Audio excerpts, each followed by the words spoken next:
आंबोली मुख्य धबधब्याजवळ कर्नाटकातील काही तरुणांचा हुल्लडबाजी करतानाचा व्हिडिओ सोशल मीडियावर व्हायरल झालाय।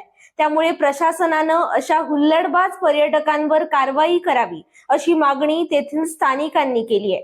महाराष्ट्राची चेरापुंजी म्हणून प्रसिद्ध असलेल्या आंबोलीतील मुख्य धबधब्याजवळ कर्नाटकातील काही तरुण धबधब्याकडे जाणाऱ्या रस्त्यावर गाड्या थांबवून जोरजोरात हुल्लडबाजी करताना दिसतायत। रस्त्याच्या मधोमध उभं राहून नाचणे, जोरात आरडाओरड करणं आणि सार्वजनिक शिस्तभंग करणारे प्रकार करताना दिसतायत। या कृत्यामुळे इतर पर्यटक आणि स्थानिक नागरिकांना मोठा त्रास सहन करावा लागतोय। हा व्हिडिओ सोशल मीडियावर व्हायरल झालाय। स्थानिक प्रशासनानं यावर कारवाई करावी अशी मागणी आता जोर धरू लागली आहे।